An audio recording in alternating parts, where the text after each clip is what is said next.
From 29 June to 1st July 2021, we at Auction House Künker hold our anniversary sale 350. On offer are Brunswick Lösers of exceptional quality from the Friedrich Popken Collection. Let's take a look at some rarities. This coin type is known as Julius Löser. Julius Lösers are the oldest Lösers that exist. Our specimen was minted in 1588. On the obverse, it features Duke Julius of Brunswick-Lüneburg in armor and with battle axe. Around him are 4 concentric circles. In the circles, you can see the symbols of the 7 planets, the symbols of the 12 zodiac signs, the title of the ruler and his motto. The reverse is even more interesting. It also features 2 concentric circles. The legend in them reads, translated into modern English, new coin from Heinrichstadt, minted according to the weight and fineness determined by the imperial diet, called Brunswick Julius Löser, worth 8 thalers. The only reason why the value of a coin needs to be specified this precisely is that people didn't know it yet. In fact, Duke Julius introduced a new form of money modeled after the North German Portugalösers.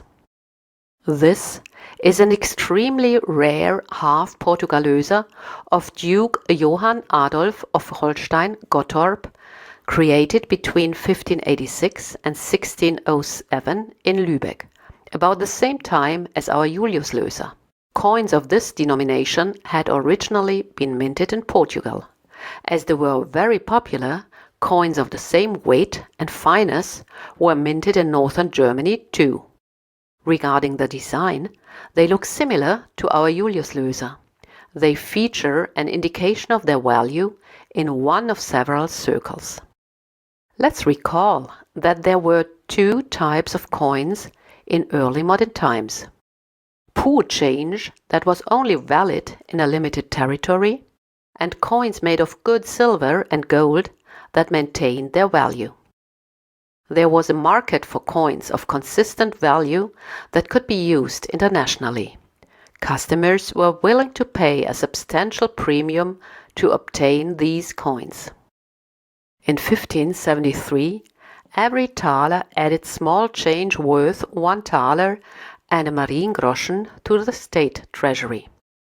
Every Julius Löser of 8 thalers cost an additional amount of 12 Mariengroschen. This means that the proceeds could be multiplied by 1.5, while the number of issued coins could be reduced.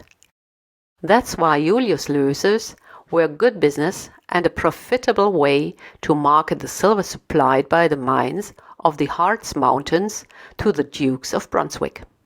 The depictions of some Lösers indicate that they are made of Harz silver.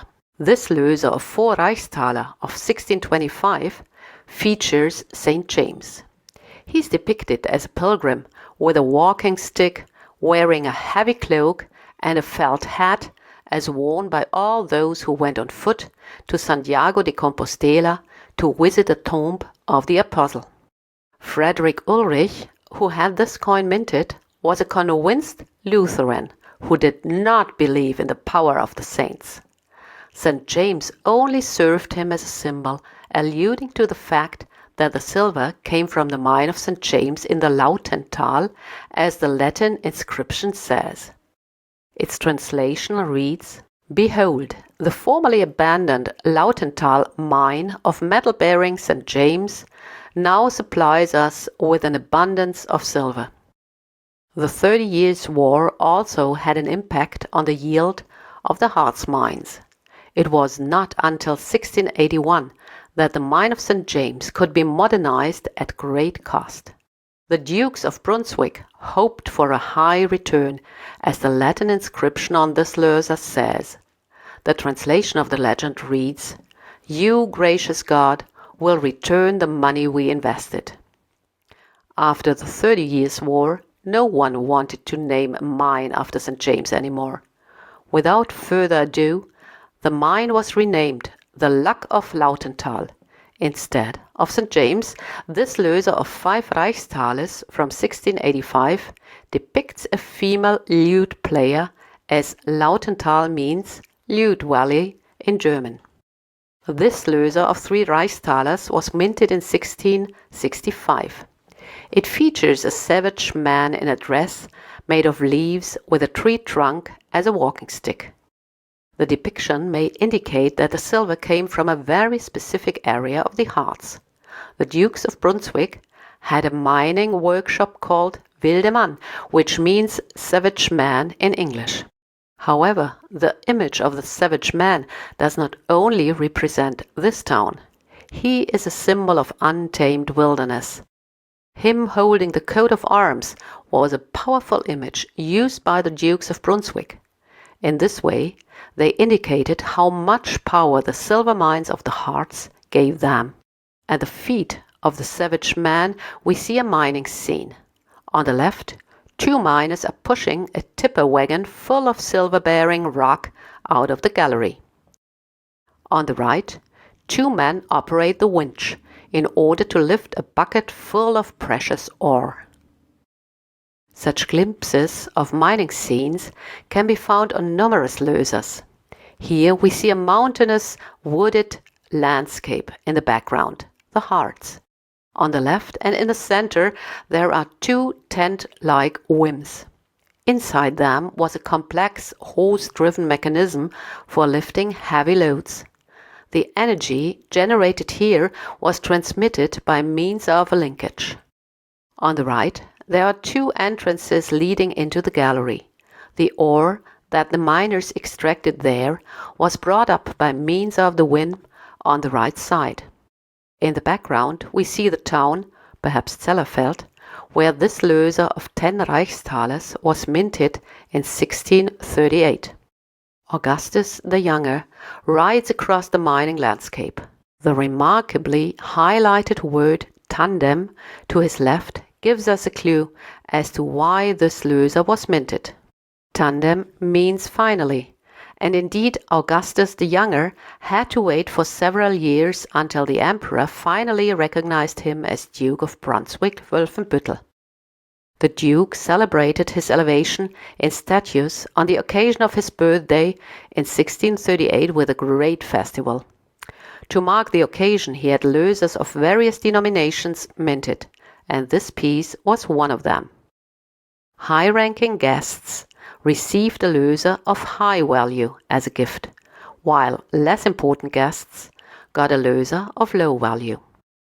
This Löser was also minted for a birthday celebration. It was made in 1666, when Duke Augustus the Younger celebrated his 88th birthday. 4 different versions of this coin type are on offer in auction 350. Lösers of 5, 4, 2 and 1.5 Reichsthalers. But these aren't all versions that were minted on the occasion. In total, we know of 7 different denominations ranging from 10 to 1.5 thalers. Issuing so many versions was necessary in order to give each guest a representative coin whose value exactly corresponded to the status of that guest. Birthdays weren't the only occasions suitable for celebrating festivals and minting Lösers. The same was done on baptism and funerals. Both Lösers and celebrations were used to demonstrate one's importance. This is illustrated by this Löser of 4 Reichsthalers, minted by Ferdinand Albert I of Brunswick-Bevern in 1670 to commemorate the death of his son. There are 2 things that might surprise you about this coin.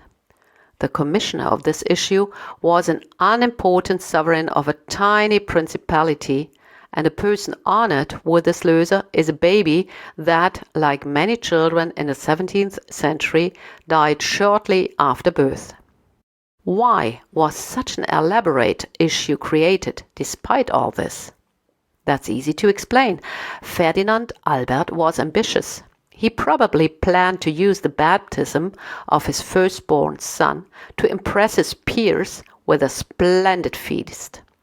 When his son died prematurely, he did not cancel the feast, but turned it into a funeral.